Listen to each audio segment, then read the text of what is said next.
nonpartisan, grassroots organization. So we are here to provide information for you. We're not party specific or anything. We're just here to provide information that you can take and use for your votes. Now, if, silence your phones, please, if you haven't already. I always forget that. Everyone's been given a 3x5 card. If you want more, because you think of a question in the middle of this, raise your hand.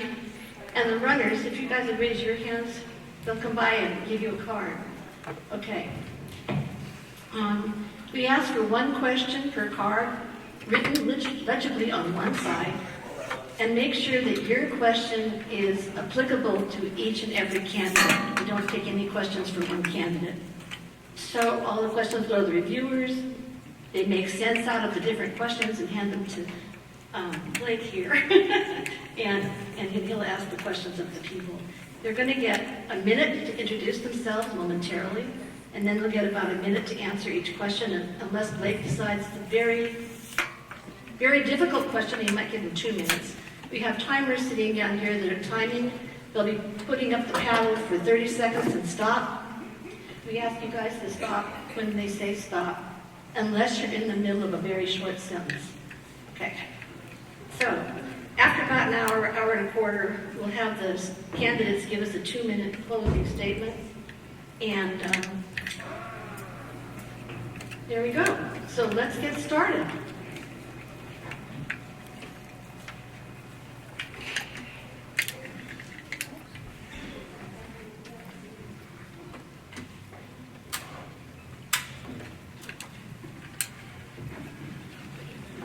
Otherwise, while we're waiting, conferring, my name is Blake Fisher. I'm proud to be your moderator tonight. Welcome to the beautiful historic Cascade Theater and the Reading Cultural District. How is everyone tonight? Good, thank you. And please, a round of applause for our candidates tonight. It's going to be a very wonderful evening. I know that things are changing. We did say that it was 2 minutes for introductions due to time. I believe we are going to move it to 1 minute. But we are still doing 2 minutes for regular questions, and we may give 3 minutes depending on the complexity of the question. So, I want to make that aware. Otherwise, let's start this off. When we go to our general question, Paul, you're going to be the one that leads us off, but for introductions, we're going to start with Rose and go down the line. Okay, Rose, take it. Oh, timers are right down here. Would you like to wave your hand? 30 seconds, they'll raise the yellow sign and then stop. And then if you keep going, I most likely will say stop. I will say stop. Okay. Rose, please take it away. Hello, okay, it's working. I'm running for Congress because I believe that our government should serve us and not the Epstein class. I'm Rose Penelope Yee. I'm a socially responsible and environmentally responsible business leader. I founded Green Retirement, a California public benefit corporation, and I co-founded We the Change, a nonprofit of women business leaders. I'm a Bernie Democrat, and I do not accept any corporate PAC or APAC money. And as your representative in Congress, I will make sure that I bring your interests in Congress, and I have people, peace, and planet as the 4 pillars of my campaign. And I hope to share more about it with you. Thank you, Ms. Yee. Passing over to Mr. Geist. Hi, I guess I have to cut to the chase. I thought it was really 3 minutes. Artificial intelligence is going to dramatically change everything in the economy, okay? Elon Musk has said that there is a 20% chance that artificial intelligence will cause human extinction, okay? He's not going to make a profit saying that. Gabriel Amade said there's a 25% chance it will cause human extinction, not to mention the huge job loss. Okay, now I think if AI must take all of our work away, then AI must work for us. And I've got 30 seconds, so let me say that if you go to my website, electtimgeist.com, you'll see more things about my character and campaign priorities. And it's done in music and music videos, and so it's entertaining. Please share that with other people, and thank you for being here and listening. Thanks. Oh, just one more thing. My sweetheart says that sometimes I look like I'm angry when I'm being batty. I'm not angry. Thank you, Mr. I'm worried Geist. about you. All right. Mr. Burgess.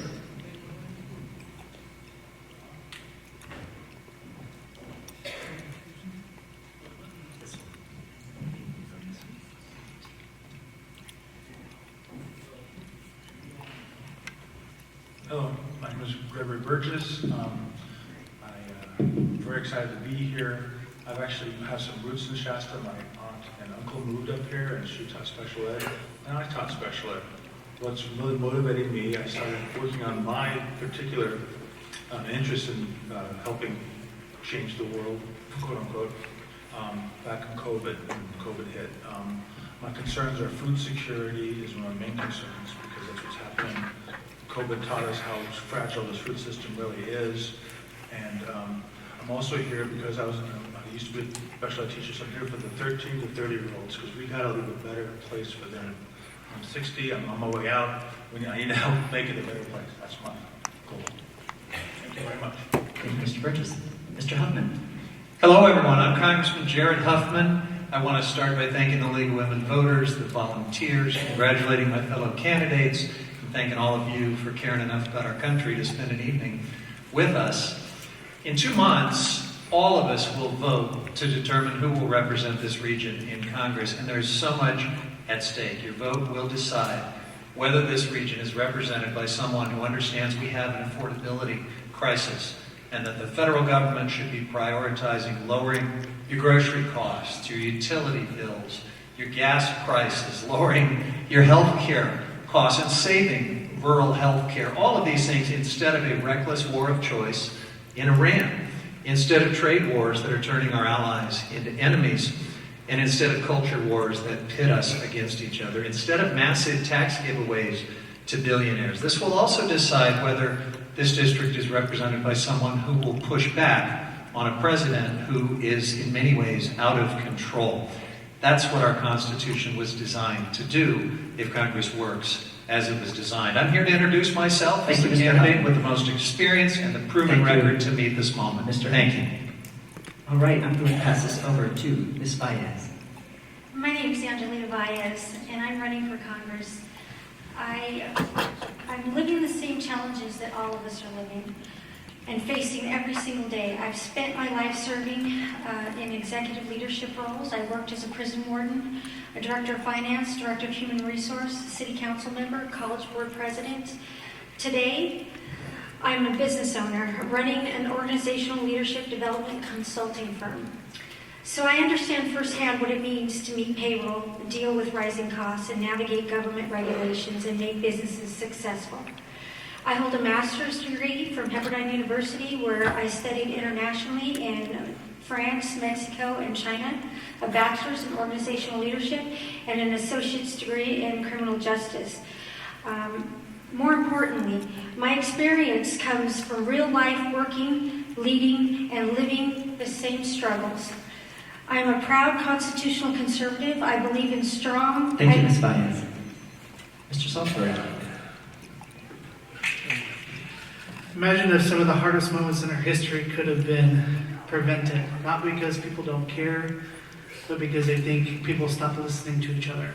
My name is Paul Saulsbury. I'm a single father, and I work as a mobile crisis clinician, often responding to emergencies and crisis at all hours of the day and even at the night.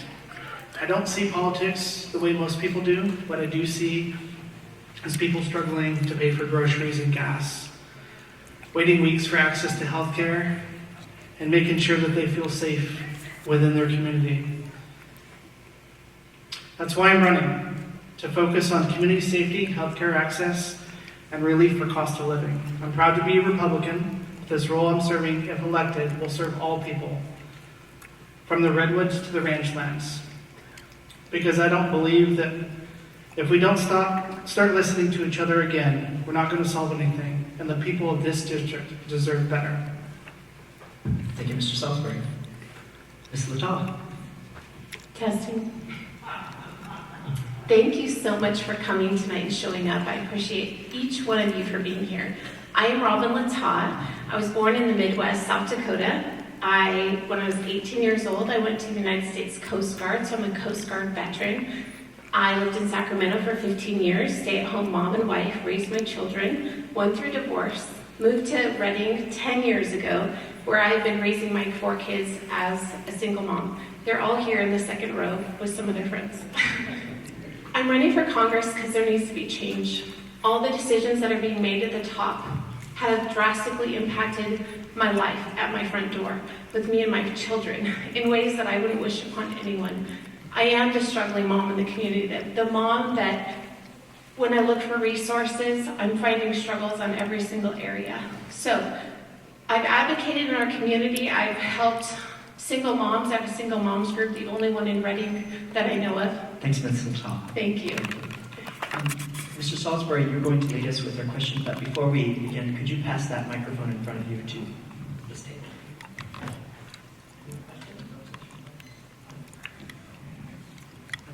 Everyone should have one microphone on their table. I think that one works just fine. Thank you.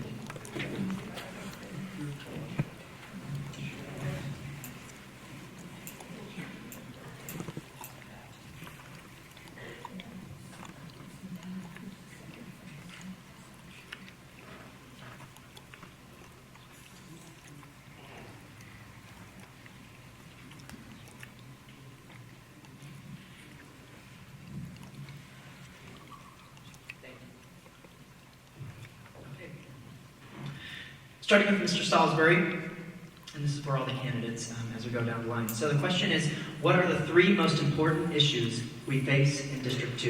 And this is 2 minutes to answer.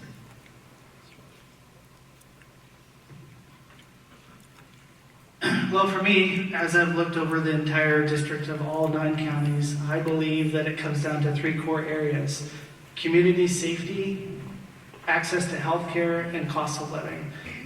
We're all asking the same question: how are we going to pay our bills? How are we going to remain safe? And how are we going to take care of each other and take care of our own needs? This is a very diverse district, going from the Redwoods to the Ranchlands. What's going to work in Marin is not going to work in Modoc. What's going to work in Siskiyou is not going to work in Sonoma. So I have to be flexible, but at the same time, have to have a listening ear to the needs of the people more than anything. Regardless of party affiliation or anything like that, I think the core things that I see in our district that we need more than anything, beyond these 3 things that I've talked about, is a person who gets up and goes to work and sees results.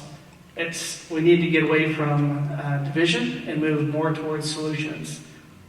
So whatever that looks like. So with community safety, that can break down into mental health, establishing crisis stabilization units. For access to health care, that can be bringing more federal dollars to the community to allow for organizations to continue to keep their doors open, keep hospitals running. And finally, safety. Looking at wildfire mitigation risk, making sure that we have access for our fisheries and our ranch lands and the water access, the Klamath Basin project, and making sure that we come up with win-win solutions instead of win-lose solutions. And so those are the 3 areas that Thank you, I Mr. see. Saulsbury. Ms. Littau, same question. What are the 3 most important issues we face in District 2? I'm number 3. I think my heart, just as a mother in the community, is I want to see families restored and protected. I want to see, so there's a lot of differences between the federal level and the state level. So this is a congressional seat over the federal level, and that's providing the structure of legislation and also how our money is spent, our hard-earned taxes. I personally am not fond of how our money is being spent in the government. And I would want to promote legislation that would bring back local control so that there's more freedom for us at the local level to install the values that we want in our communities. Also, I would want to address fraud. I have integrity, and I want leaders that represent us in Congress that have integrity, that are going to be transparent and honest, and will be in that position to serve the community, not serve myself. This is a job that requires great sacrifice, and I'm willing to do it because I think the everyday citizen has to get into those positions to advocate for the everyday citizen. The people that are making the decisions are very far removed from how their choices are impacting us. And so I think there's no better idea or solution than to put one of us in DC and one of us at the table where the choices are being made. So I'm just committed to go and advocate for us. And I've been the recipient of culture on every level. I have Midwestern values, and I've also lived in the city for 25 years since I've been in California. So I have a really diverse background in history, and I can relate to pretty much anyone I know. Thank you, Ms. Littau. Ms. Yee, same question. What are the 3 most important issues we face in District 2? So let's begin with the lack of access to healthcare, as well as the unaffordability of healthcare. We know that the Trump administration has cut the budgets for Medicare and Medicaid, and the new budget that he's proposing is going to cut it even more and put $1.5 trillion into war. So we need to call that out, and you need a representative who is willing to stand up and call it for what it is. After healthcare, we have an affordable housing. District 2, and now the reconfigured District 2, has heavy cost burden in terms of rent and mortgage payments. So housing is unaffordable even in rural areas in Shasta, in Humboldt. I've talked to the voters there in Humboldt, and they are complaining about the cost of housing. So it's not just Marin, the high rent districts of Marin, that is unaffordable. And in terms of housing, it's also a cost of living problem that we have, because the price of milk, the price of a dozen eggs is burdensome. And at the cashier stand, you're not being asked if you're a Democrat or a Republican. You pay the same price. The third common problem that we have is, of course, climate risk.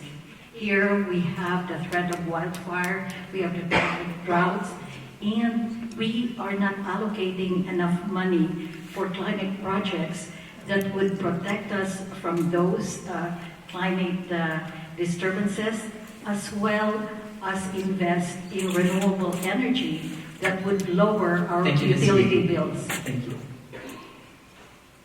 Mr. Geist, same question. What are the 3 most important issues we face in District 2? You'll hear me say a lot of things against really where we're going with artificial intelligence. One of the good things, which I'm all for, is universal health care will actually be affordable.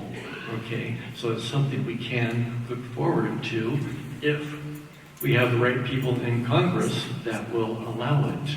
Okay, so safety from dying because you can't afford health care is an important issue. And so we might actually have that within our grasp within a few years. That's a good thing. Crime is a problem. Have you ever parked in the Bay Area and left anything of minor value visible in your car and walked away for, say, 10 minutes or 20 minutes? I don't recommend it. What will happen is they'll bash in your car window and take whatever it is. It could be, a 20-year-old cell phone. Do they exist? Probably not.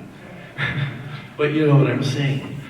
It's a big problem. One of the, I'm sorry to say, well, not too sorry to say, the stupidest thing I've ever heard And a political campaign was defund the police.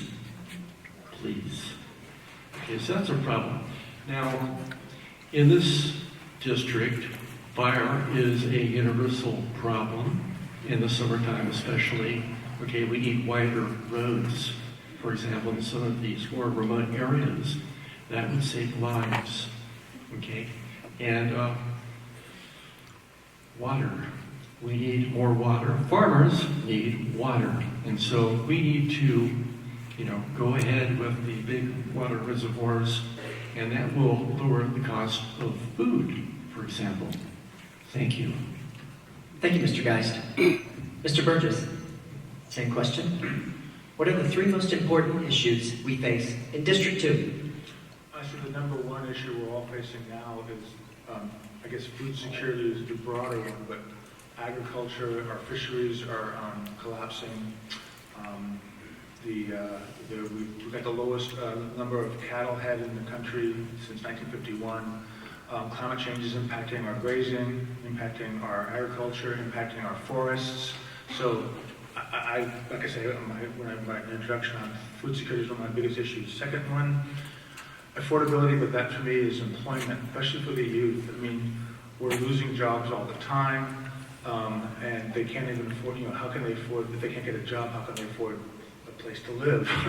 We've also got issues with zoning and building permits and that kind of thing from the state, and affordable housing. Third, again, as everyone has said here, is the wildfires being caused by climate change, and we need to address the insurance that's leaving our state, and that affects our values of our homes, which it's like a cascading effect. It becomes more expensive, we're taking a higher risk, and we really just have a federal government right now that really doesn't, like, FEMA's not great anymore. It doesn't really help. So those are the three things for me would be food, affordability and employment, and there's just also, along with the wildfires, we have flooding issues too. I mean, with the reduced amount of topsoil, that caused a lot of runoff. If we could build up our topsoil, that would actually make a big sponge. It would help healthy plant growth, so agriculture, back to food security. So that's another issue, it's just the disasters we're facing from climate change. And we need to work with the environmentalists and work with the agriculturalists to figure out a sustainable way to move forward with our environment. Thank you, Mr. Burgess. Mr. Huffman, same question. What are the three most important issues we face in District 2? Thank you. My top three priorities start with affordability. We have an affordability crisis. People are hurting, people are struggling, and it runs the range from the food costs and grocery costs to your utility bills. Obviously, gas prices are spiking, but it's not just what happens at the pump. UPS just put an 8% surcharge on everything they are shipping. We're all feeling the impacts of this wrong-headed war of choice in Iran. But across the board, there's an affordability crisis, and Congress needs to get very serious about tackling that. Second, I would say the accountability of our federal government. Now, this is an important part of what Congress is supposed to do. If you read Article 1 of the Constitution, it's all of those authorities that are supposed to provide a check and balance on corruption, on abuses of power. And one of the things that's so disturbing about this moment that we are in is that that check and balance has not been there. Congress has not been doing its job under Article 1. So that's got to change.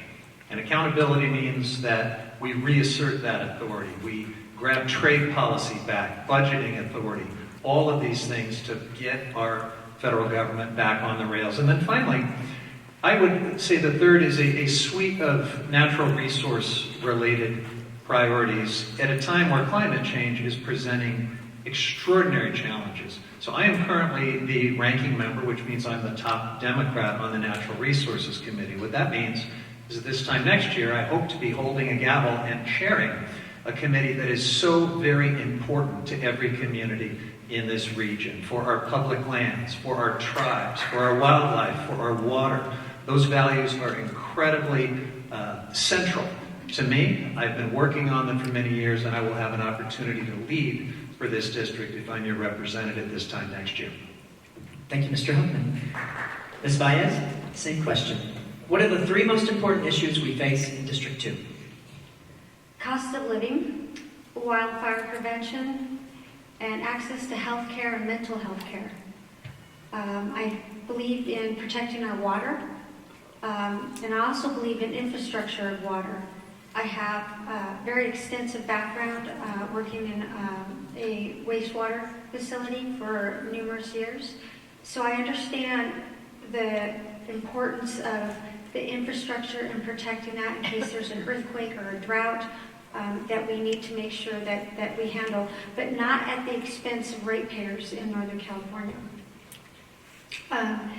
Public safety is extremely important with my prison background, and I was also a professor for criminal justice at a local college, and that's very important. So I understand how to strengthen public safety in our area, and I will vote and fight for anything related to, our taxes going up, and fight for getting our cost of living down and protecting the water and keeping insurance rates in check so that we can keep families here in their homes and not be a slave to the FAIR Plan. And holding the utility companies accountable for what they have done to the victims, and don't give them any loopholes, make these victims whole, and we should never ever lose lives over fire. Thank you, Ms. Valles. Before I grab the next question, I'd like to get organized myself. Mr. Saulsbury, I knew that you were number 1. Which candidate has number 2? Thank you, Mr. Huffman. 3 is Littau. 4? Thank you, Mr. Geist. 5?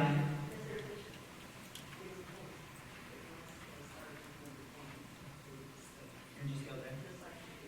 Thank you. Okay. Thank you.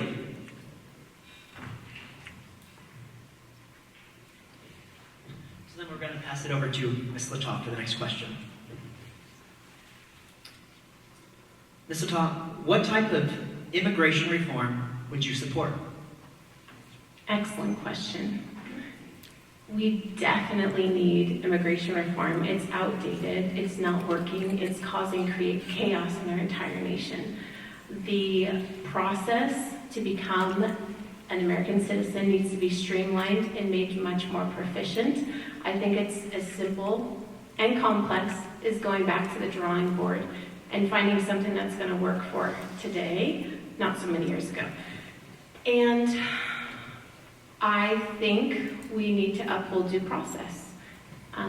We need to abide by our Constitution, and criminal immigrants, I am completely in support of them being removed swiftly and quickly. I don't want our sons and our daughters and our citizens being harmed and hurt by people that don't hold our American values, that don't abide by our laws and our rules that we have in this land, and don't have any respect for America. I don't mind if they're deported immediately, but there's many immigrants who are wonderful, hardworking, beautiful humans that have immigrated here for safety and to build a life. We're only a few generations away from all of our grandparents doing the same thing. All of my great-great-grandparents were immigrants from Russia, from Germany, and I'm honored to be an American. I'm honored to be part of the melting pot. I don't want to close the doors, but we definitely need to have security in our borders. We need to protect our home. I'm not going to let a thief just come in my house and do whatever they want, but I will let people come into my home that are safe and are going to honor and respect my home. Same thing as our nation. So I would definitely pursue immigration reform. You got to go into the legislation and fix it. That's where the root of all these problems is in the policy and the law. And I'm willing to get in there from day one and work very hard to address all these things. Thank you, Ms. Littau. Ms. Yee, same question. What type of immigration reform would you support? So the first thing that we should do is to abolish ICE. ICE is a runaway paramilitary state-sanctioned police force that is kidnapping our neighbors, scaring our kids, and everyone saw that 5-year-old that was kidnapped by ICE, right? How can you kidnap a 5-year-old? So that is the first step. Not only is ICE kidnapping our neighbors, but it's also a drain on our budget. So that's a lot of money that is going towards something that shouldn't be there. Second is that operationally, we can install more judges and have a humane system of immigration where there is a pathway for people, for refugees, and for others who want to come into this country like I did and become productive citizens. Third, we have to look at what is causing this problem in the first place.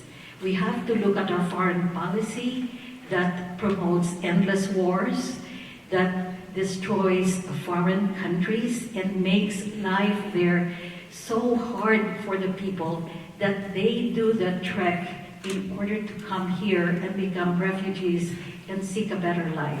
So we need to look at the holistic picture of why we have this problem of immigration. Thank you. Thank you, Ms. Lee. Mr. Geist, same question. What type of immigration reform would you support? I think it's really important for all law enforcement to not be anonymous because they have such a great power. They have all the force of law to protect them. I am against anonymity because people are more likely to do bad things. We have bad people in all groups, including ICE. Now, with AI taking away many jobs, okay, I anticipate a big change in attitude about immigration. Okay, we are all immigrants, of course. We all come from immigrants to some degree or other. But the point is, for example, Goldman Sachs published a chart, which I have on my website, that says right now 25% of all American jobs can be taken over and done better by artificial intelligence. We have that technology right now, and many more jobs will be lost, especially people that went to university and so on. Some of these jobs will be first to go. Okay, so we will need to control our borders better because there will be plenty of people already here without work. Okay, we must identify everybody who comes across our border to know that they are good people. I think that's important. So what needs to change is accountability in law enforcement. And also we need to do a better job about knowing who's here. And for people that have been here for a while, my heart goes out to them, and I want them to be here if they're not committing crimes or paying taxes, you know, because we all come from that blood, in my opinion. Thank you. Thank you, Mr. Geist. Mr. Burgess, what type of immigration reform would you support? Basically support, well, first of all, I want to say Sorry to interrupt, Mr. Burgess, we paused time. Could you bring the microphone closer to you? Sorry. Thank you. I worked for 2 years at the border as a quarantine public health officer. I know the intense, I don't know about vetting process, but just the process that when a person is applying to come into our country, how much we help them and how much they have to go through to become a citizen that comes into here. And to have people staying here illegally really kind of is a slap in the face to these people who went through proper channels. Take a long time, had to be medically cleared, all that. I always had to check out their medical paperwork coming through. And I work with the Customs and Border Protection officers. But they were very cordial. They weren't this sort of brutal thing that's happening right now. I'm aghast at what's happening with the ICE. I don't know. I think we need more training, more sympathy training. The police officers I worked with when I was working at group home with severely mostly disturbed children were amazing. So I think we need to have these officers. I think a lot of them are paramilitary and need to be trained, just empathy training. You know, it's just. It's like I'm also coming from an education background. We need to change the behavior and teach them. We do need enforcement because people that are coming here illegally, and that's not appropriate for the ones that do come here legally and work very hard to come here. And so yeah, I think the reform needs to be intense officer training, and just the point that what their duty is to hold that borderline, but not in this aggressive, punitive manner. And that's, I don't, the people, maybe they are here legally, but no judge has given this officer an authority to detain them or whatever. It's just... Thank you, Mr. Burgess. Mr. Huffman. Thank you. We need an immigration policy that values both order and compassion. And I think today, in the age of these masked agents operating in a lawless way, rounding folks up, disappearing them to foreign prisons in some cases, beating up peaceful protesters, in some cases killing a few of them, in my view, in cold blood, we've lost our way. So we've got to get back to those two values. We can have an orderly and safe border with points of entry that are closely monitored, that are secure, and we can also have an immigration system that recognizes that we've always needed immigrants in this country. They've always been valuable parts of what it means to be an American, and we have seen far too much scapegoating and vilifying and dehumanizing from this administration. I believe those who are here playing by the rules should not only be treated as human beings and stop the scapegoating, we should give them a pathway to citizenship. That's what a comprehensive immigration reform would look like. I am one of those who in these past few months has drawn a line. Not one more dollar to fund ICE until you tear it down to the studs and fundamentally reform this out-of-control paramilitary agency. And I'm going to hold the line, and you can count on me to live up to that commitment. Same question. What type of immigration reform would you support? I support legal immigration. I'm a product of my grandfather came over on the Busettle program, which was Farmers of America, and he brought over his entire family, and he did it legally. He waited in line. He did it the proper way. I have a problem with former administrations of this country that allow anybody to walk in the door without even vetting them. We got criminals. We have Americans being killed by criminals. We need to make sure that these immigrants that do come in and provide a legal path for them, that they have the ability to sustain themselves in this country, that they're not draining our benefit system and us taxpayers. So I'm very adamant about legal immigration and secure borders. For public safety of our communities, it's very important. Thank you. Thank you, Ms. Valles. Mr. Saulsbury, what type of immigration reform would you support? Well, that's a really tough question to answer without having a full range of experience like Mr. Huffman. But I will say this: that what I know can keep me from what I need to know if I don't remain in office. I don't expect to go into Congress if getting elected knowing all the answers. I would support looking at other types of forms of immigration from other countries and seeing what would work well for our country. I do believe that there are areas where we can improve, but I also believe that there are areas of our immigration that are working just fine. I do not believe that completely abolishing ICE is the answer, but I do believe in making sure that we do have order and compassion at the same time.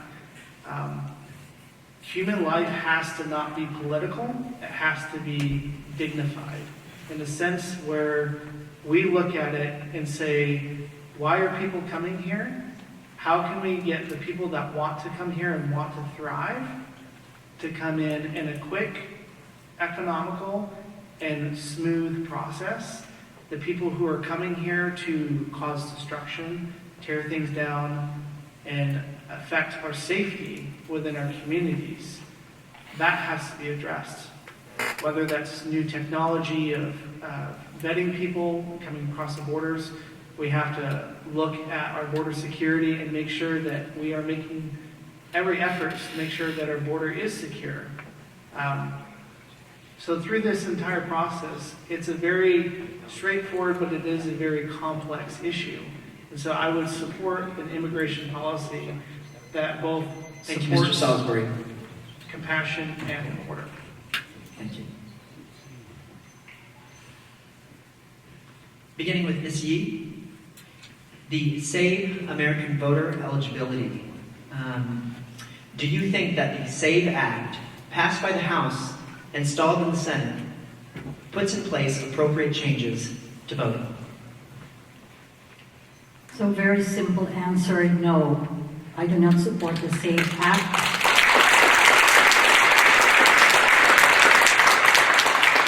Any barriers that we put in place to prevent people from voting, from expressing their rights as citizens, should not be legislated into law. And as your representative in Congress, I will be voting against it and advocate against it if that comes up. Thank you, Ms. Yee. Mr. Geist, same question. Well, I have to agree. I am not for intimidating voters. I think it would be giving too much power to the government in charge at the time. It could be abused. It looks like it is going in that direction. I do see some argument for identifying yourself, but how about ad registration? That should be good enough. Thank you. Thank you, Mr. Geist. Mr. Burgess, same question. Voting is the fundamental part of democracy, and to take that away. Oh, sorry again, I'm not used to the microphone. Voting is a fundamental act of democracy. It's so to try to finagle or say there's the voting machines are this way or that way. It's a manipulation, I think, of a basic right as American citizens, and I'd be against it as well. Thank you, Mr. Burgess. Mr. Huffman.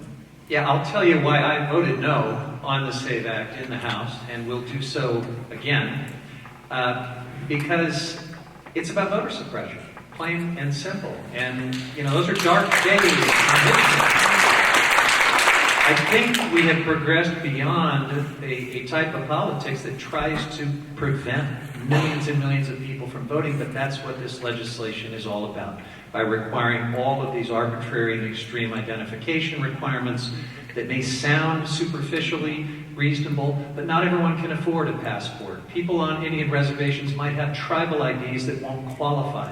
People who live overseas, people in the military, people in the states of Washington and Oregon that vote almost entirely by mail, and millions of Californians who vote by mail. So this is extreme. It is about voter suppression. And why is it happening? Every independent investigation of this big lie about election integrity has come back and shown it's not an issue. And the reason is it's already illegal. It's already a felony. If you're a non-citizen and you try to vote, you're going to get caught. You're going to go to jail. All of these conspiracies upon scrutiny never add up. All of those lawsuits that Rudy Giuliani and others brought, thrown out by Republican judges. So this is a scam. It's about voter suppression. I am for giving everybody the right to vote and making it easier, not harder, to be part of our democracy. Thank you, Mr. Huffman. Ms. Valles, same question.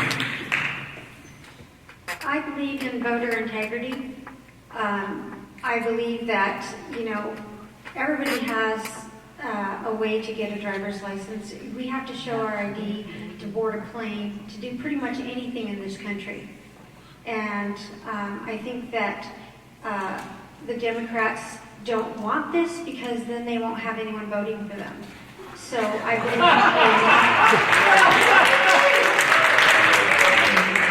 believe in voter integrity, and I support the SAVE Act.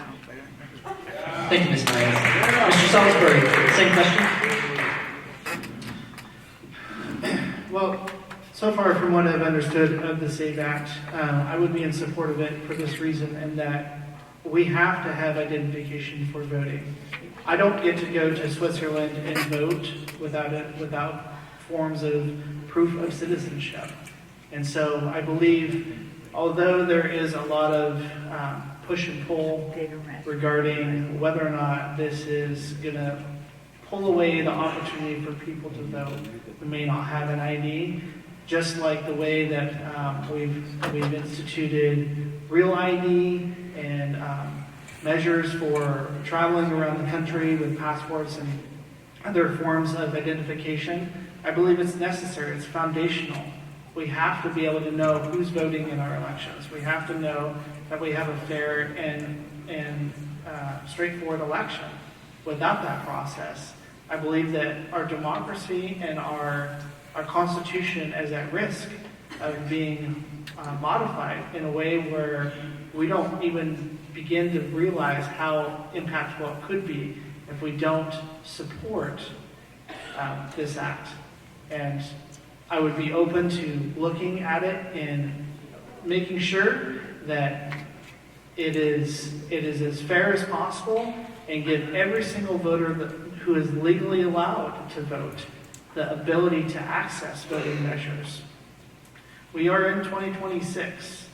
There are lots of technology out there that can allow people to get to the point to where they can be vetted correctly to make sure that they are voting properly.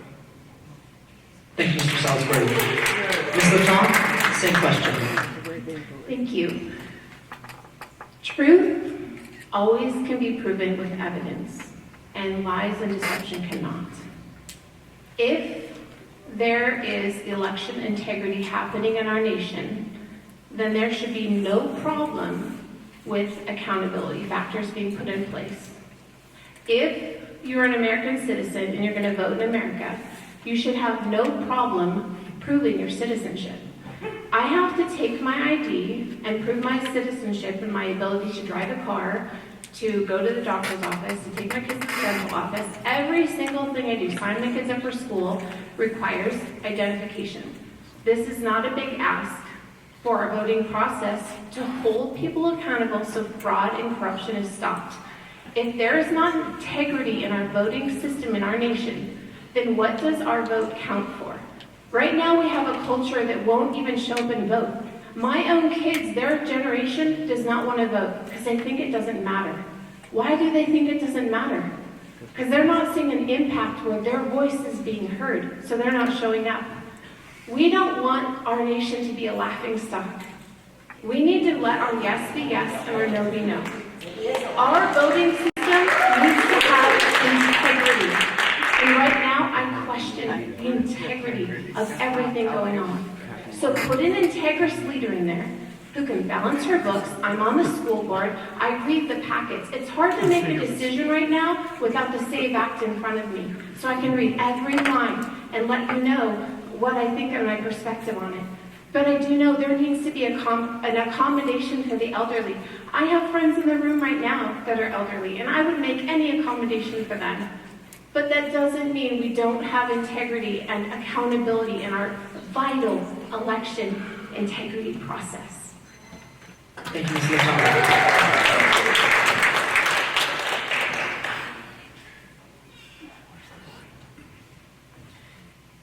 Mr. Geist, what will you do to keep Social Security and Medicare solvent? That's an excellent question. It's a very difficult question. I'll tell you why. Because artificial intelligence, here we go again, okay? It's going to take away most of our jobs, okay? Certainly in the next 10 years, it's going to happen. Okay, so how do we pay for Social Security for the baby boomers? The tax base, that's going away, okay? So I'm all for the billionaires who are developing artificial intelligence to have lots of nice, pretty things, but you know what? They can't have everything, okay? Like I said, if artificial intelligence is going to take away our work, artificial intelligence needs to work for us. They need to cover the cost and expense of Social Security and Medicare. And like I said, I am for universal health care. It will be possible. At least we get that. Thanks. Thank you, Mr. Geist. Mr. Burgess, same question. I think we should start with the closing the tax loophole of the buy, borrow, die for the ultimate wealthy who do not pay the same income tax as everybody else because they acquire a bunch of wealth, borrow on it. I consider that once that the bank assesses their value and gives them the loan on that, that's realized value. So we should just close that loophole, at least get that tax, that amount of money coming from those taxes. I just sprung a blank here. So yeah, the buy, borrow, die issue. Also, yes, if corporations under that weird railroad law that happened in Santa, whatever it was down there, are considered human beings, have certain human being rights, then they should be paying equal income tax. They keep saying it's the double taxing thing.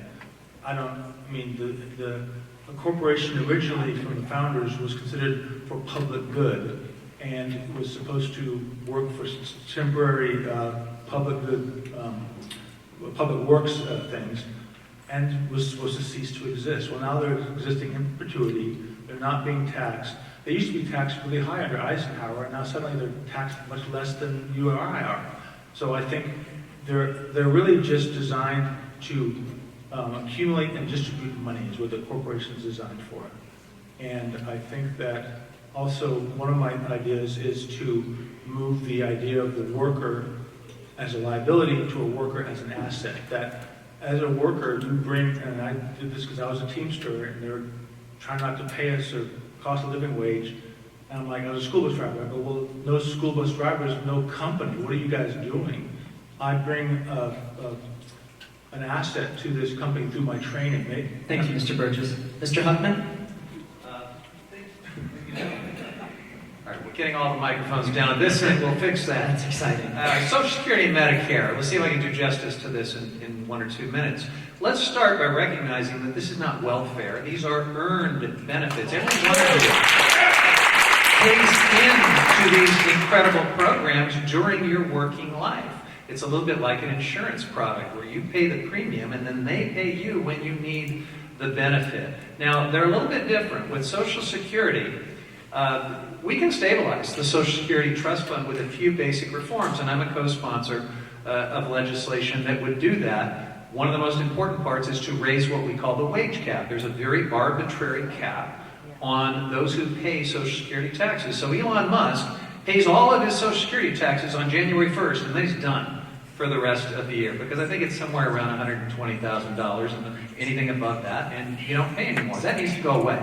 That needs to, at a minimum, be adjusted. That simple change goes a long way towards stabilizing the Social Security Trust Fund for decades to come. And I will always oppose privatizing Social Security. Now, Medicare. The Medicare Trust Fund is in bigger trouble than Social Security. Part of that is because this big, ugly bill so massively impacted the deficit that it triggered what we call a sequester. And so something like $800 billion is about to be cut out of Medicare. It's going to further stress a Medicare trust fund that's already in trouble. How do we fix that? Well, obviously, I want to repeal that massive tax giveaway to billionaires and corporations who did not need it. That's one way to do it. But beyond that, the Medicare risk pool is expensive, right? And what we can do to improve that is we can lower the age for Medicare. Now, I'm for Medicare for all. I want everyone in this country to have Medicare. And I supported Medicare for all since the dawn of time, like back to my years in the state assembly, every single year in Congress. But on the way to Medicare for all, we can start by lowering the age to 55. We'll reset the mics. Ms. Valles? Could you repeat the question? Yes, ma'am. What will you do to keep Social Security and Medicare solvent? Get all the illegal immigrants off of the system. Thank you, Ms. Valles. Mr. Saulsbury, same question. Well, again, this is another very difficult and complex question. It can't be answered in 2 minutes or less, in my opinion. But I'm going to do my best to articulate my views from my standpoint. It goes to one of my 3 core pillars, cost of living.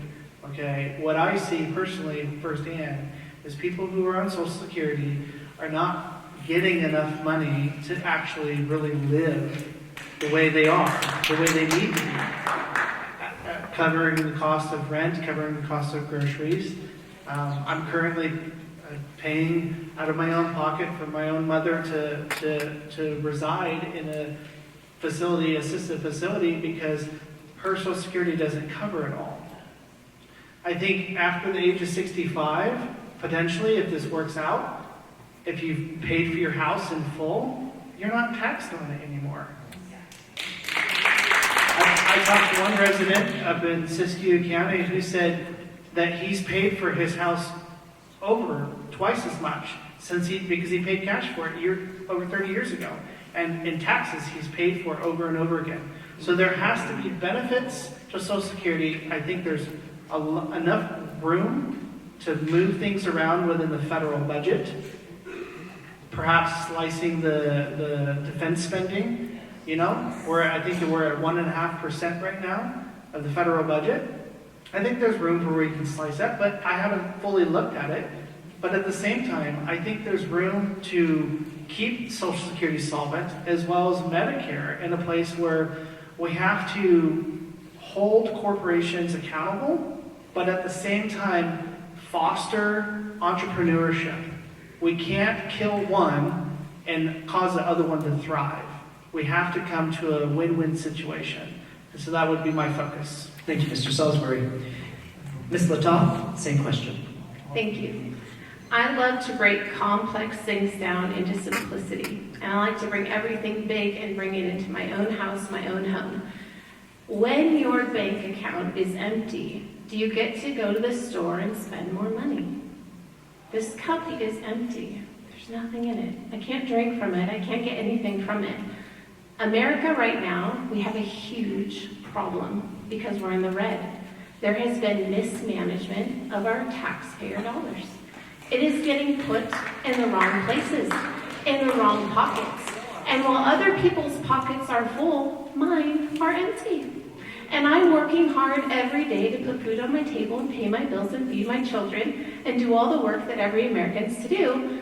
But where is the money that I'm investing into our community, into our nation, into our leaders? Why is the account empty?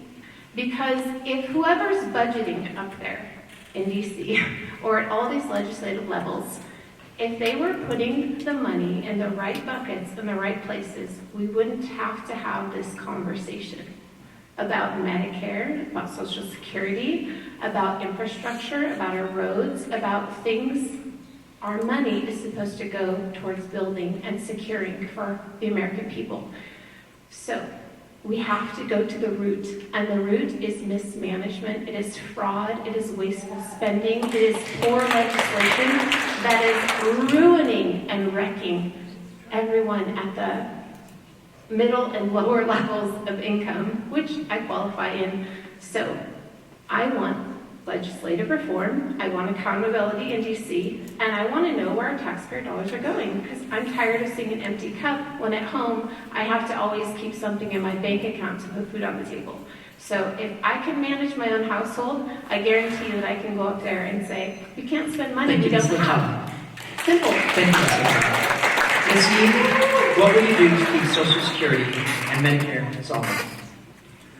So do you ever wonder why, when it comes to questions of public goods and services, we're always asked where the money is?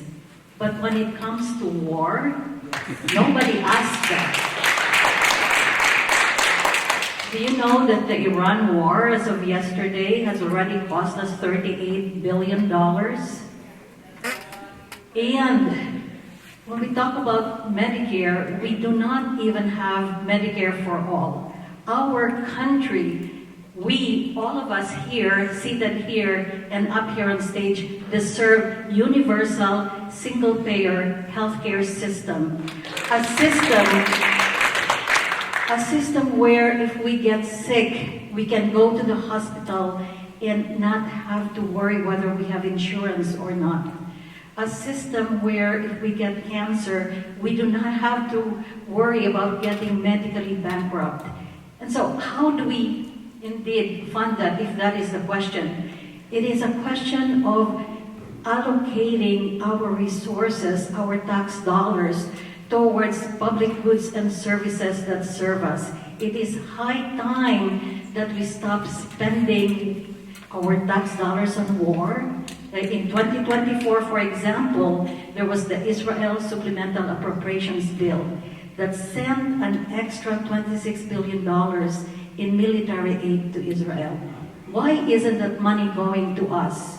Why isn't that money being spent on Medicare? Why isn't that money being spent to preserve Social Security? And of course, I agree with raising the wage cap. It's at $184,000 right now. It should be raised, and high-income individuals should pay into Social Security. Thank you. Thank you, Ms. Yu.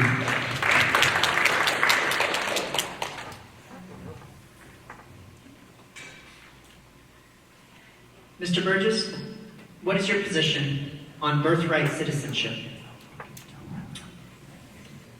And have the microphone a little bit closer. Oh, again. I think that if you take away birthright citizenship, we all lose our citizenship. I mean, I was born here. I know this is all about the whole anchor baby issue, but no, it's about where you're born. The second thing is, if you don't uphold the Constitution, what is holding us together as a nation? So one thing is, you may be born here, that's a step in the right direction, then you should uphold the Constitution. I think that if someone's born here, they're born here. What else are you going to do? If we take that away, you take it away from all of us then, because we're all born here and we're citizens. And if you take it away, we're no longer citizens. I think it's a fundamental, it's where you start. Anyway, that's my opinion. Thank you, Mr. Burgess. Mr. Huffman. Thank you.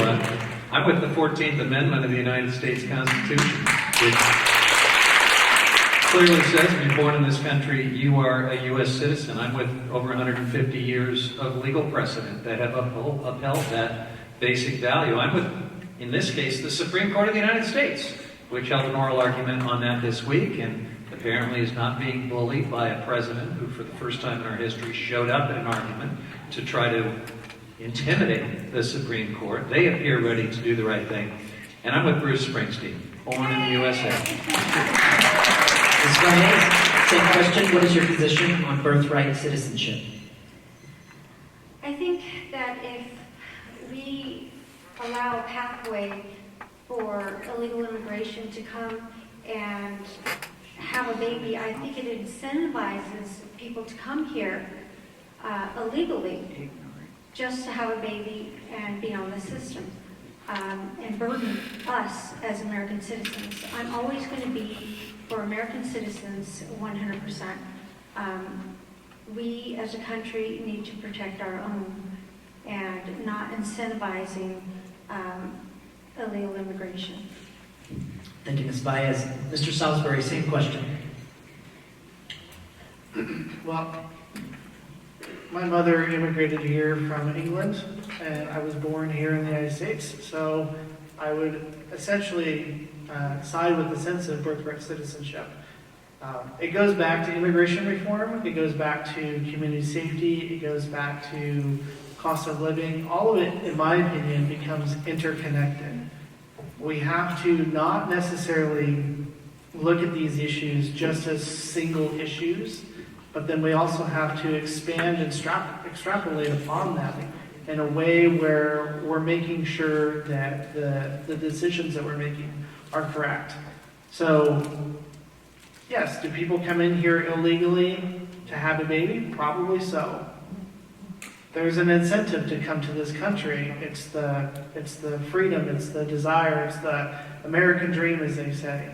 And so we have to look at it in a way where what is the benefit of the good for the masses of the people? And I believe that birthright citizenship does benefit us. There are a lot of people here are born into this country that have benefited this country in many, many ways.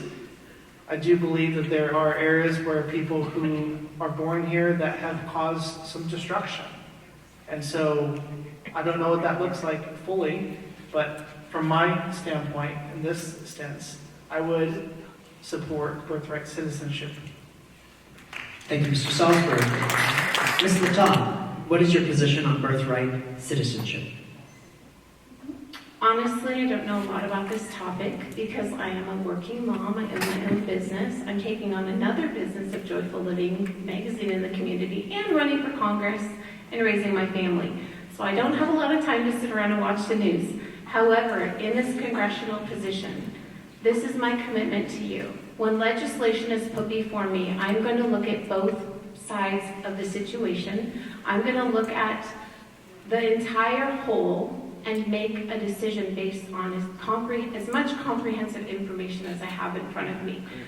In these hypothetical questions, I don't have legislation sitting in front of me to read through what's written here and what's written on this side, compare and contrast, and come to that decision.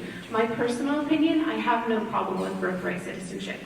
However, what are my voters wanting most? What are my constituents wanting most? I'm going to be listening and looking to your feedback and what you want to say to me, how you want me to represent you in this position. It's not about what Robin wants, it's about who I represent. And I'm here to represent you, I'm not here to represent you. Thank you, Ms. Littau. Ms. Yee, same question. So very simply, we need to abide by what is in the Constitution. So I am all for birthright citizenship. We need to respect the laws of the land, and it is indeed in our Constitution. Thank you. Thank you, Ms. Yee. Mr. Geist, what is your position on birthright citizenship? Yeah, it's an easy question for me, these constitutional questions, because I don't know if you know this, but we've all taken the oath here. Everybody sitting here at the table has taken the oath to preserve, protect, and defend our Constitution. So it makes it really easy for me to follow constitutional law. Of course, Supreme Court does have the final say, but so it's easy for me to say I'm for birthright citizenship. Thank you. Thank you, Mr. Geist.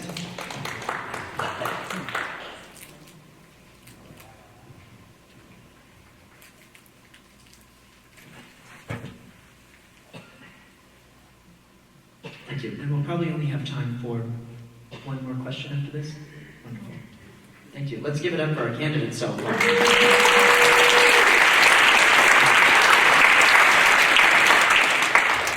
Candidates, what is your policy on national parks, EPA, clean air, and water?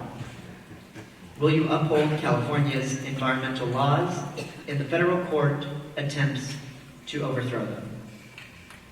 And this question is going to start out with Mr. Burgess. Mr. Huffman.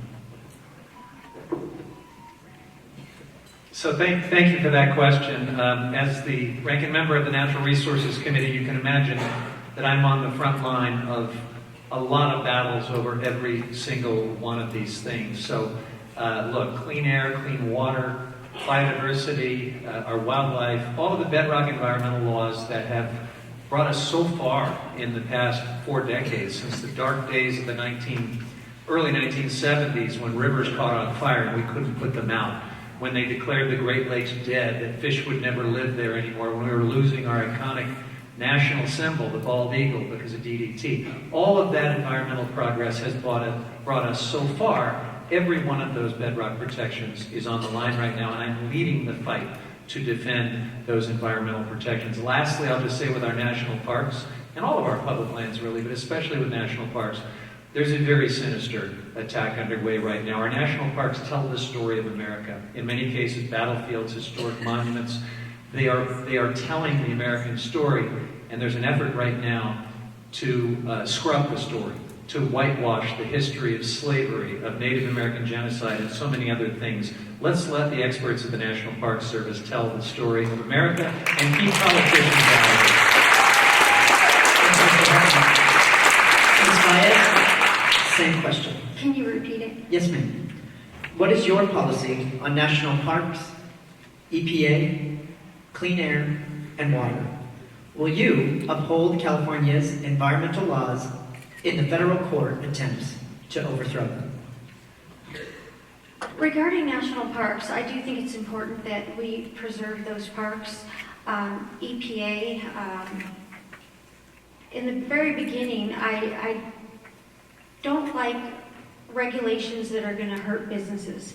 However, when I studied in China, I had to wear a mask just to be able to breathe and take cortisone shots to finish my semester there.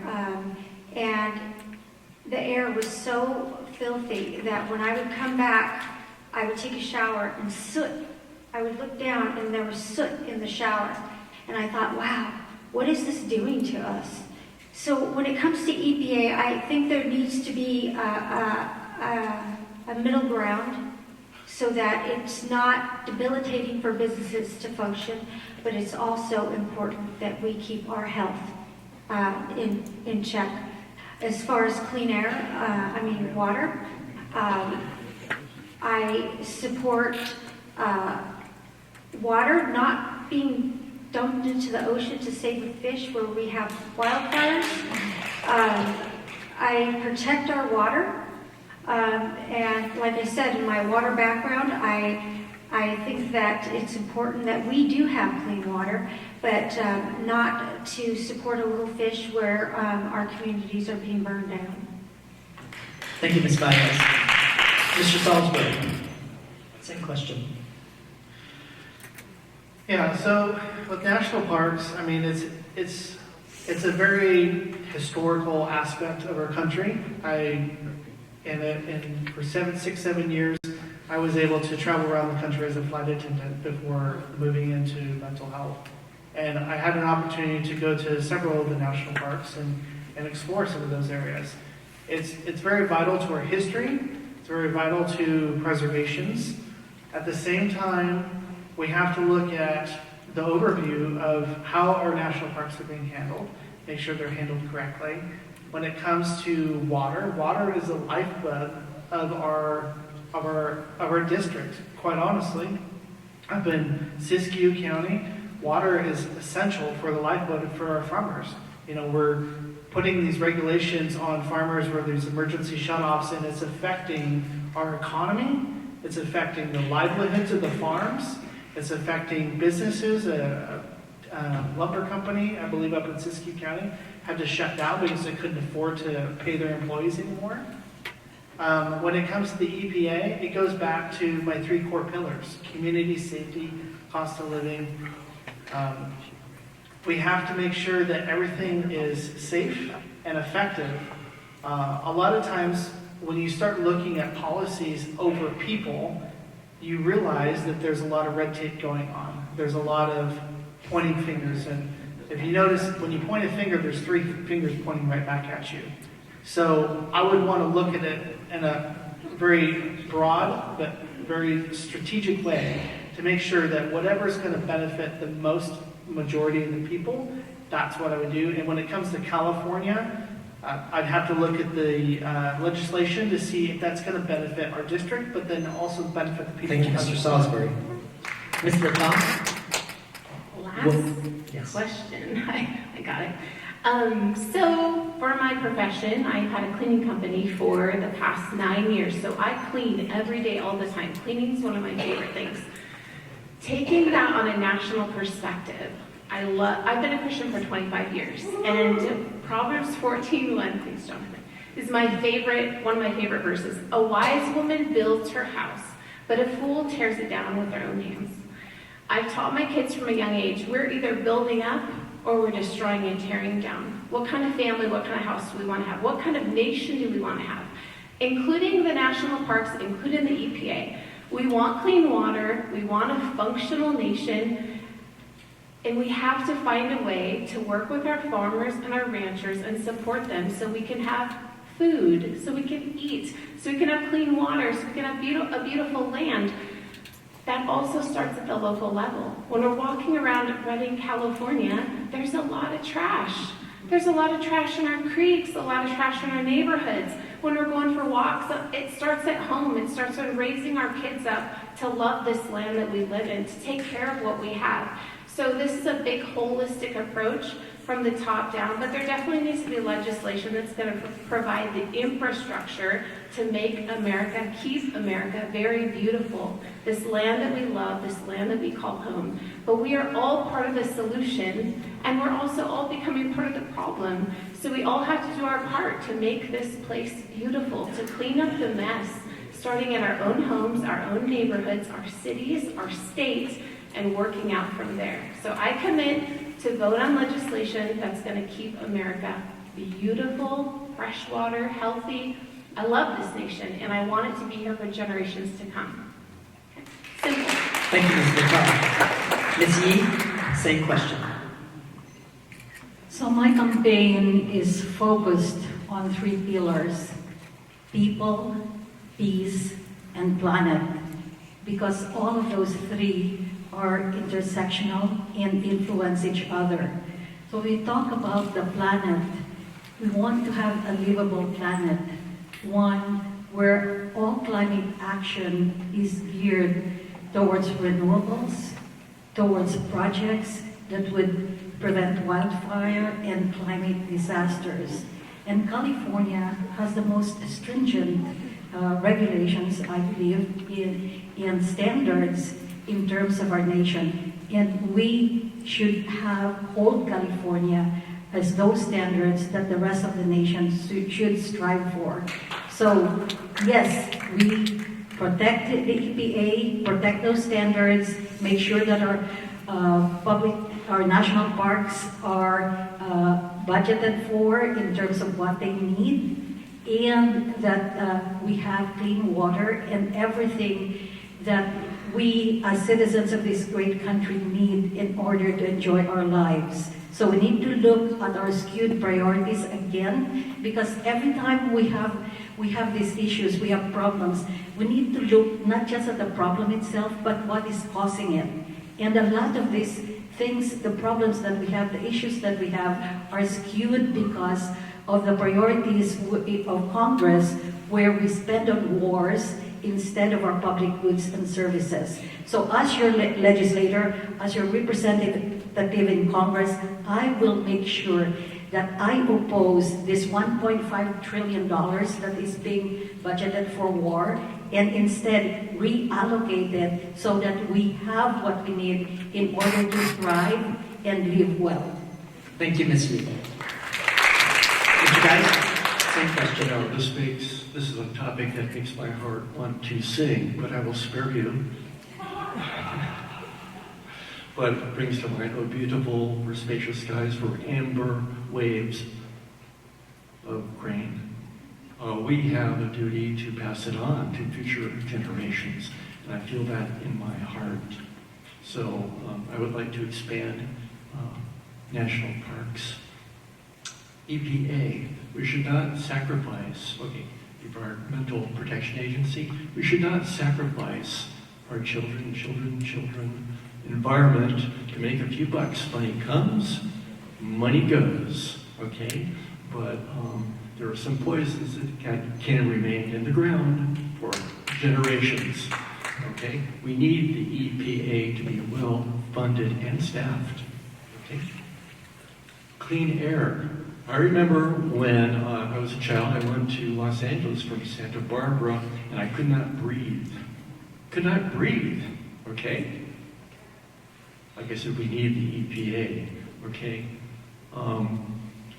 Like I said, money comes, money goes. We need some regulations, please, about this sort of thing. Water. Like I said at the beginning, we need water for farmers to grow food. They grow more food. Food is less expensive. It's good for us, okay? Thank you. Thank you, Mr. Geist. Mr. Burgess, same question. I grew up, my mother's a big environmentalist. We were recycling water during the droughts. She would recycle her wash water to water her plants. And also, California, basically through our rigorous adherence to environmentalism helps really set the standards that the EPA uses. Air quality, water quality, that sort of thing came from our state to the federal level. Right now, we're facing a federal government that does not want to have any data so they can do whatever they want. We need to support the NEPA, we need to support the environmental impact statements. We need the data to see what we're doing and what can be done and what should not be done. So yes, I would support our California regulations, but if they're based on assessments and data. We can't just shut off the water to the farms because we need to eat. We can't just shut off the timber industry because we need to build shelters. If we have to import the timber, we're increasing the emissions because we have to import them. It has to actually shipped here and driven on trucks and all that stuff. So we have to figure out, it's a stewardship issue versus extraction. We can't have extractors just clear cutting everything and things dies. But we do have to, like, listen to the tribal ecological knowledge. The tribes that have been here for centuries, how to manage their land, give them a voice as well, an active voting voice, not just a consultation. Because, Roosevelt said, a nation that destroys its land destroys itself. We need to take care of that, And the forests are our lungs. They produce our oxygen to breathe. So, yes, I would support California's. Thank you, Mr. Burgess.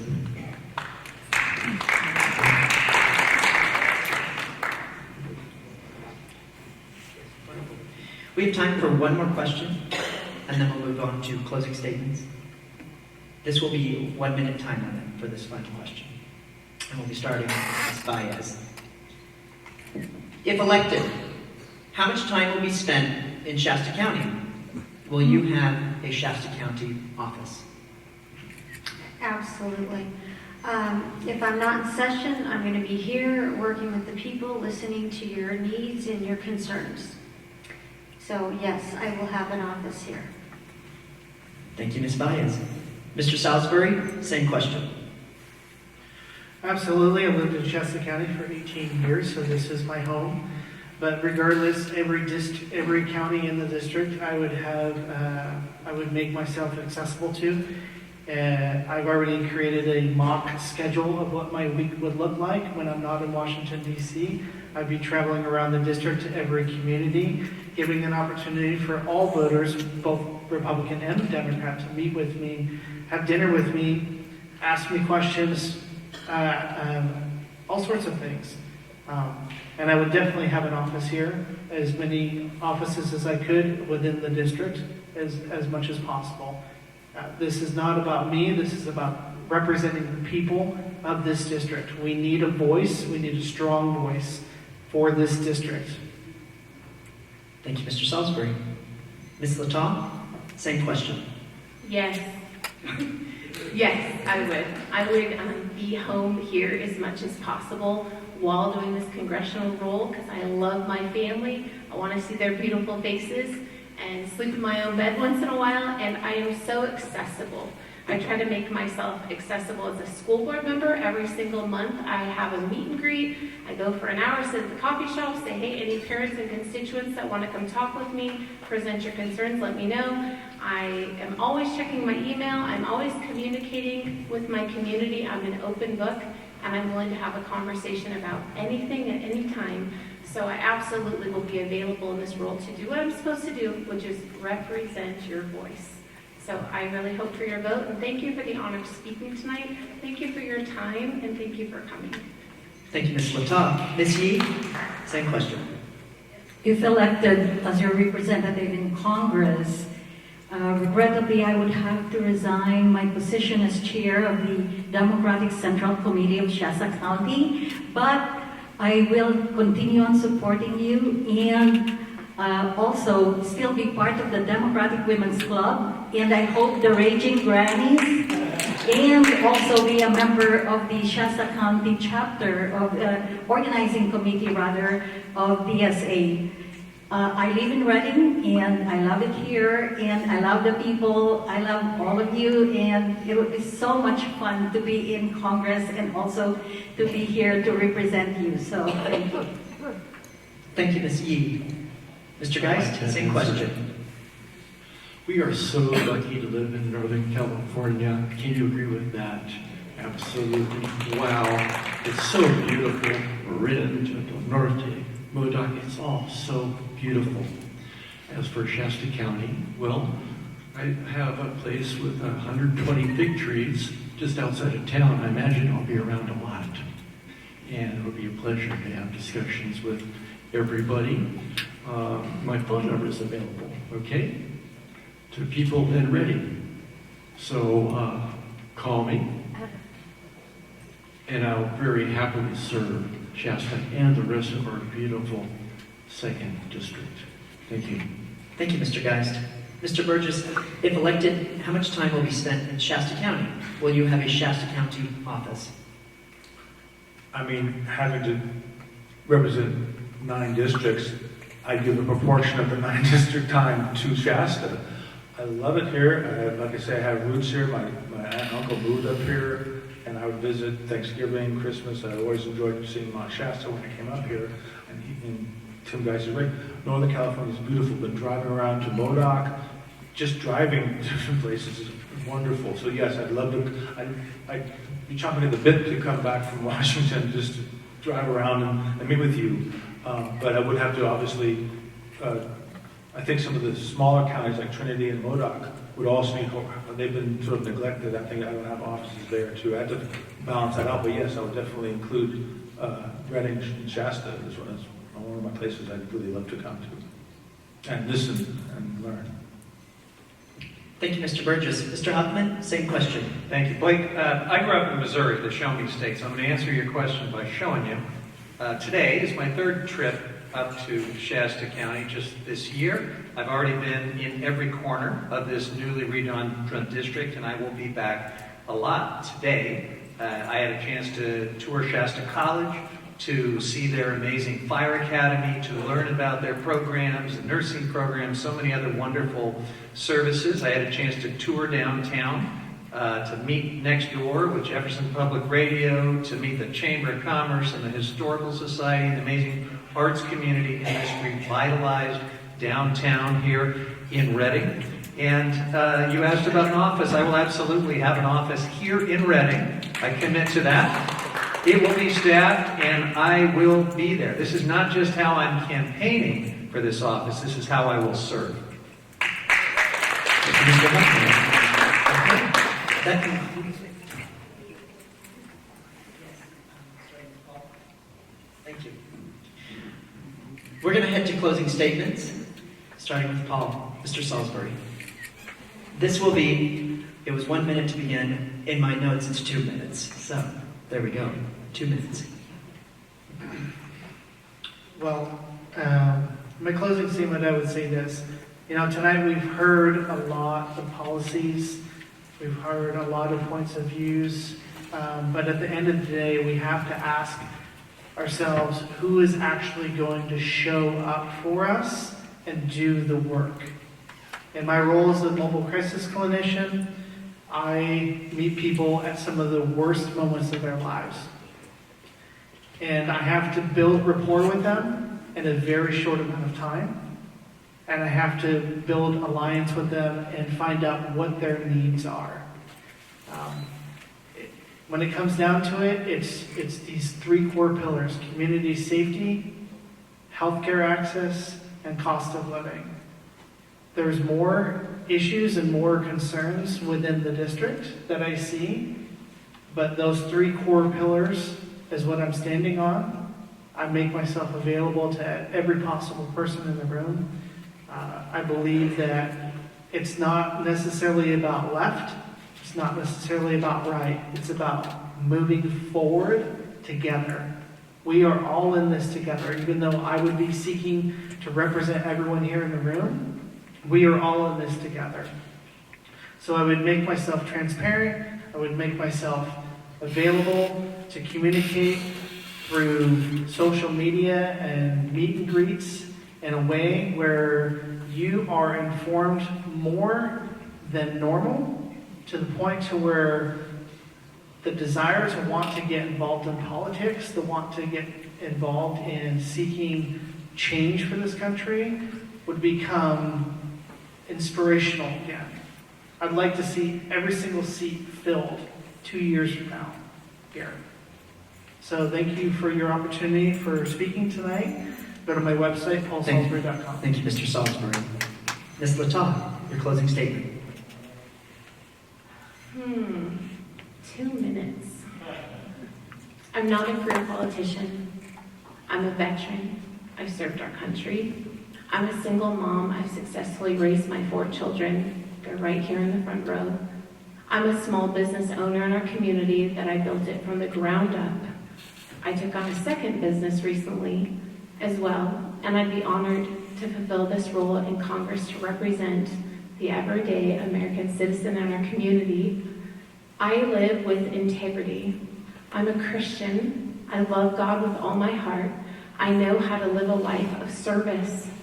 I would lay down my life, give the coat off my back, give the food off of my table to help someone in my community just because it's the right thing to do. We need a change of leadership, because when something's not working, we don't get on the hamster wheel and keep doing it over and over and over again when the system's broken. There has to be a change. I live out the change that I want to be in the world.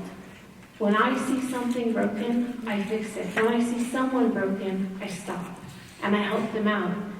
I will create and uphold and vote for legislation that is going to be good and right and helpful for American citizens. And I'm going to work hard. Single moms are the hardest working women I know. And I want to take that energy and I want to put it into my nation and continue to serve the rest of my life. I don't see a better purpose than to wake up every day to make my home, my family, the future of my children better. And I want to start with this. So please give me the opportunity to serve you. I will not let you down. I will be relentless, and I will build this nation, our nation, to be beautiful and to maintain the constitutional legacy that we've been given. Thank you, Ms. Littau. Thank you. Ms. Yee. Who passed the mic? Thank you. Ms. Yee, your closing statement. Well, thank you to the League of Women Voters, and thank you to everyone here for having us. I just really want to bring us back to what really matters. And it is that, is this government that we have, is it working for you? When you get sick and you cannot get health care because of cuts to Medicare and Medicaid, is this government working for you? No. When it's month end and you have to struggle making payments for rent or mortgage, is this government working for you? No. When you get gas and you cannot fill the tank because gas has gotten so expensive, is this government working for you? No, it is not working for a lot of us. It is working for the Epstein class, but not for most of us. I am running as a Bernie Democrat and running to focus on people, peace, and planet, so that we can have Medicare for all, so that we can have affordable housing, so that we can have peace instead of ICE kidnappings or wars in Iran and elsewhere. And so that we can have a livable planet where we have renewable energy that lowers your utility costs and climate projects that protect us from wildfire and climate disasters. We need a new direction. We need to have a representative who will stand and fight for people, peace, and planet, who will fight for each and every one of you. And that is what I will bring as your representative in Congress. I hope to get your votes. Thank you. Thank you. Mr. Valles, your closing statement. If you'd like to know more about my character and campaign priorities, I urge you to go to timgeist.com. My website has original music that I created, to explain where I'm coming from, and you can read a lot, because a lot of them are music videos, and I think it's entertaining. Please spread them around. My dear friends, we human beings are very good at fooling ourselves. We're very good at thinking that what has always been will always be. But that's always not true, really, right? And because we have inherited certain physiological mechanisms in our brain, our logical thinking can be short-circuited through a method called amygdala hijacking, which I will explain at another time. I don't have time. But just let me say that we do need to be more aware about where artificial intelligence is taking us, okay? Because all of the old assumptions about how the economy is going to go is going to be overruled. The aim of artificial intelligence, some of the CEOs will say, will be to, quote, drive the cost of labor to zero. Okay, please think about that. Please, it's online. You've got the information. You've got the quotes. I urge you, please, let's open our eyes. Allow me to be crude for 1 minute. I'm talking to myself as well. That we need to pull our collective heads out of our collective bottoms and wipe the crap out of our eyes and take a hard look in the mirror. I'm being dramatic, but we do need to pay attention. Thank you, Mr. Geist. Thank you. Mr. Burgess, your closing statement. I really appreciate you all inviting me here to meet all of you.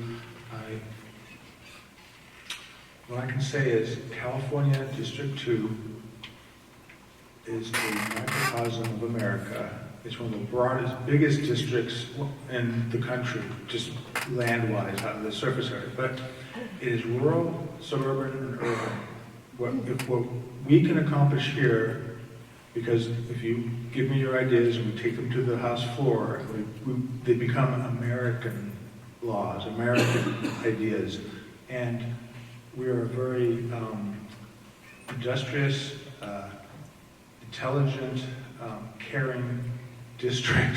And I think that if we can fix our problems here, we'll help fix the rest of the nation, because they suffer from hurricanes and climate change just like we do here. But we can set the groundwork here in our district that can set the example for the rest of the country. I think we have that power. That's what I would like to bring from you to Congress if you voted for me. I'm a show your work kind of person. My whole life has been dedicated to public service as a teacher, as a public health quarantine officer, as a postal carrier. I've always worked for the public, so I wish to serve you. And that was what my closing statement. I'm show your work. My God, 30 more seconds. Okay. So on my website is all the drafting bills since COVID, when I lost my job. I started really thinking we need to change the way we're functioning right now as a nation. I'm a no-party preferred, so I feel if I went to Congress, I could work across both aisles, because I'm not picking any on, I don't pick fights, I pick solutions. That's my motto I bring to the floor for you folks. Thank you, Mr. Burgess.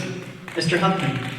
Thank you, Blake. Thank you to the League of Women Voters, and thanks to my fellow candidates and all of you. This has been a great conversation, and I think this is what democracy should look like. I know there's a narrative out there that this country is terribly divided, that we just fight with each other. This has really been a lovely civic exercise in democracy, and it's been a pleasure to be with you. Now, I am the candidate up here who already serves in Congress. I have been representing your neighboring congressional district, just about 20 minutes west of here, including rural Del Norte, Humboldt, and Trinity counties, along with other North Coast counties for the past 14 years. If you talk to my constituents, they will tell you what kind of representative I am. It's not about partisan drama. It is about showing up, driving the long miles, understanding these communities and trying to solve problems, and I'm so proud of it. A lot of the work I do, you never hear about, you never read about.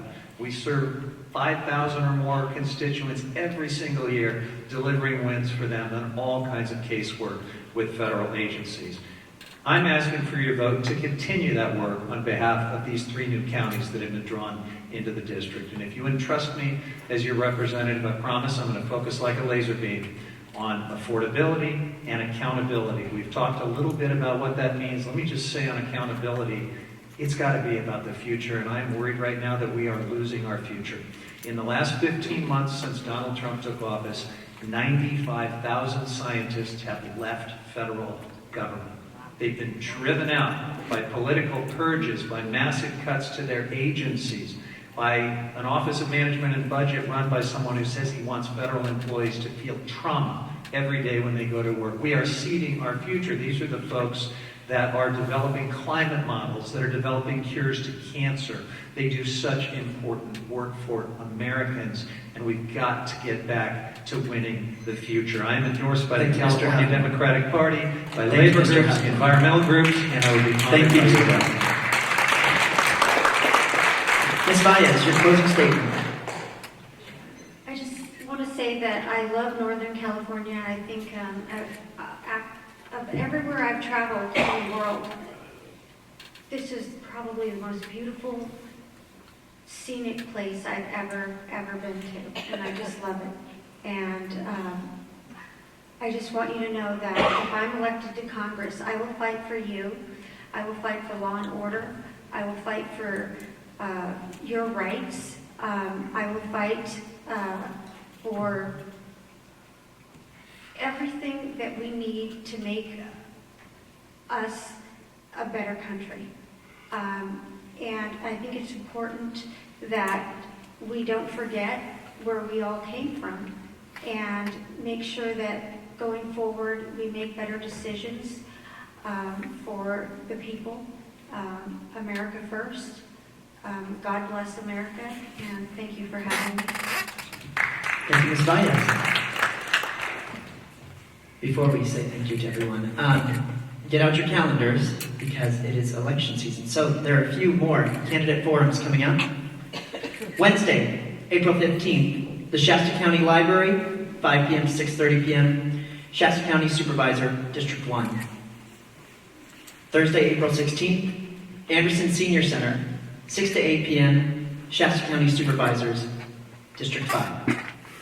And finally, Wednesday, April 22nd, Shasta County Library, 5 to 6:30 p.m., Shasta County Clerk, Registrar of Voters. I'd like to say, please, thank you for your participation and your questions. Thank you to the candidates, and I'm going to pass the microphone to Pam. I want you all to know that we had Channel 7 live streaming this for people that are at home and can't be here. And we have Mike Flanagan making tapes so that you can check us out again or have your friends check us out. And come to the next 3 forums. They'll be good. Thank you for coming. It's been a pleasure. And you really stand out with your different personalities. I think that's wonderful. And thank you all for coming. Come again. Oh, one more thing. I have to tell you that the gals up here at the question table said we had a lot of excellent questions. We're sorry you couldn't get to all of them, but we couldn't be here till midnight anyway, so thank you and good night.